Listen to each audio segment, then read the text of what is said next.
Hi, I'm Kelly Nordstrom. I'm the City Arborist for the City of Aurora, and I'm here today to talk to you about watering your trees.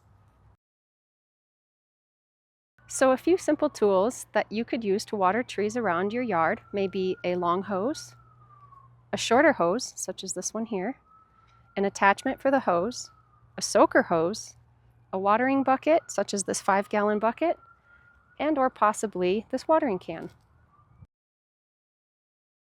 So one of the most common questions we get is, how frequently do I need to water my tree? Well, a simple way to check that is to determine if there's any soil moisture. Now, there are several methods you can use to check soil moisture, but a very simple, easy one that I like is the screwdriver method. Simply put the screwdriver into the ground. If it goes in easily, then there's moisture in this soil, and this is not ready to be watered yet. If you have difficulty getting the screwdriver to go into the soil and it's very hard, that means that it's time to water your tree. For established trees that are over 10 feet tall, you'll generally want to provide 10 to 20 gallons of water about once per week. If you are able to water more deeply, you may only need to water once or twice a month. Another easy guideline to follow is to water 10 gallons for every inch of trunk diameter, also called DBH.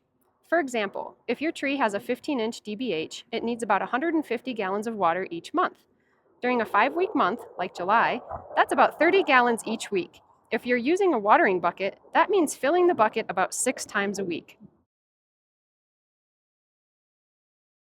For newly planted trees, a good starting point is 1 to 2 gallons of water 2 or 3 times each week, depending on the weather conditions and soil moisture. Smaller and newly planted trees are also good at telling you when they need water. Watch for leaves that begin to wilt or lose their firmness. These are signs the tree may be thirsty, but always check the soil before watering. So to use the bucket method of watering, you would place the bucket under the tree in the area of the drip line where the absorbing roots of the tree are located. Now, if your hose reaches, you can use the hose to fill the bucket.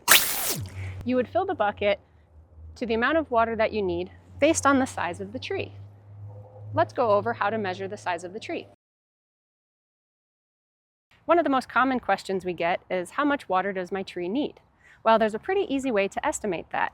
If you have a tape measure around your house, you can easily estimate the diameter, breast height, or on smaller trees, about a foot above the ground.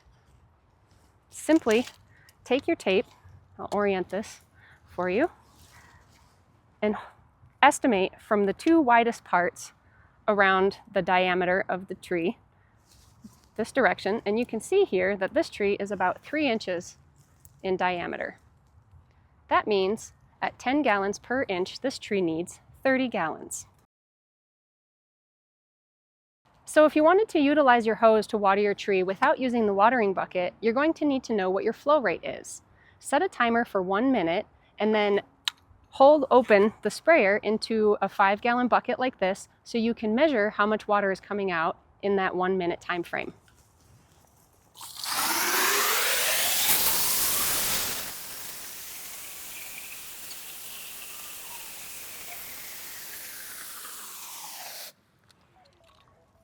Once your timer goes off, check to see how much water you've filled in the bucket.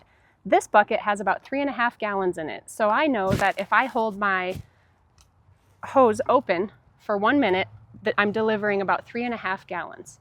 If this tree needs 30 gallons, you can calculate to figure out how many minutes you need to water if you're just going to use the hose.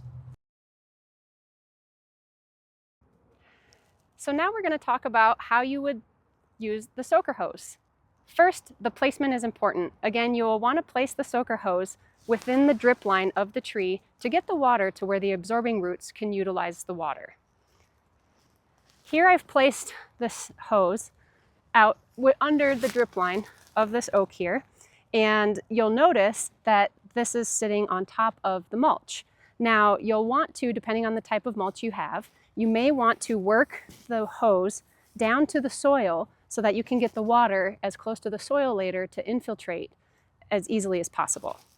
The second thing you may notice is that my hose, when it's new, has some memory and wants to move around. You can easily use some landscape staples, such as this, to simply pin the hose into the area that you want to keep it. And these can be temporary as the hose typically will work itself out. You could also leave it there if you plan to leave this until the end of the season.